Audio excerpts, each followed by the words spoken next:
Here it is, 4-6, counting. So in many probability problems, the big obstacle is finding the total number of outcomes, and this section presents several methods for finding such numbers.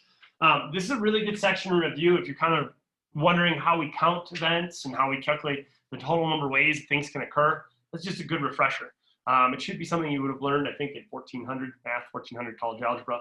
But for a sequence of two events in which the first event can occur m ways and the second event can occur n ways, we basically have m times n, right? So you could think of an example of this being maybe taking a letter and taking a number and having that be your two-digit combo for something, right? 26 letters, 10 digits, and that's how you can figure it out. The factorial symbol is really important. It doesn't mean 4 with really big excitement, okay? It means 4 times 3 times 2 times 1, okay? That's what factorial means. And now by special definition, 0 factorial is going to be equal to 1, okay? And that's a definition. So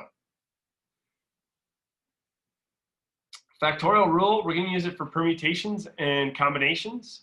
Permutations are when items are different. So a number of different permutations, order counts, so order matters. Combination order does not matter. So permutations, order counts though. Of n different items can be arranged when all n of them are selected. This factorial rule reflects the fact that the first item may be selected n ways, and the second one n minus 1, and so on and so on. So in this case, when we want to do permutations rule, there are n different items available. This rule does not apply if some of the items are identical to each other's, so you can't use it that way. We select R of the n items without replacement. We consider rearrangements of the same items to be different sequences. So in this case, order matters, okay? So that's why ABC is different from CBA, okay? Same letters, but different arrangements. So that way order does matter. If the preceding requirements are satisfied, the number of permutations of R items selected is going to be equal to this. This is on your calculator. Feel free to ask me in class if you want, but you should be able to find it under your probability piece of your calculator. If you have a TI-84, it should be under math and then PRB, meaning probability, or PROB, and then you should be able to find the factorial button, and then probably also find the NPR, not National Public Radio, but the permutations, the number of items available, and the number that you are selecting. Yeah. So here's the permutations with identical to others. So this means you have items that are identical to others, and we're going to do without replacement.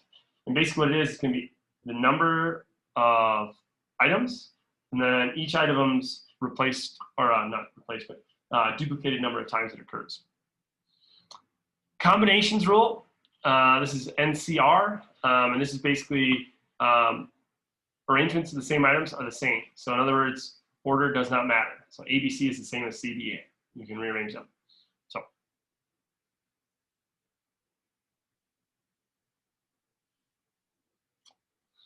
permutations versus combinations. When different orderings of the same items are to be counted separately, we have a permutation problem. But when different orderings are not to be counted separately, in other words, order does not matter, we use combinations. Order matters, we use permutations. Feel free to pause that and reread that if you want. Listen to that again. A byte is a sequence of 8 numbers, all either 0 or 1. The number of possible bytes is 2 to the 8th. So 8 numbers, all either 0 or 1. So that means you have one digit is going to be 0 or 1. Next digit is 0 or 1. Next digit is 0 or 1. And so basically you have 8 of those. So 2 times 2 times 2 times 2 times 2, 8 times over, and that's how you get 256 bytes. The history pop quiz asks students to arrange the following presidents in chronological order. This is really fun. I've tried to do this in class, and we have not got them right, even with a whole entire group of students. So it's kind of fun to try to do that. But basically, the chance of guessing correctly is very, very small. So anyways, this is the possible arrangement. So you have 6 names, 6 factorial, 720. You can only get one one way of getting it correct. So 1 out of 720, hence that probability. In the Pennsylvania Match 6 Lotto, winning the jackpot requires you to select 6 different numbers from 1 to 49. The winning numbers may be drawn in any order. Find the probability of winning if one ticket is purchased. So you can do the number of combinations. You have basically 49 different items to choose from, and then you're only going to choose 6 items. And so that's how we get basically 13,983,816.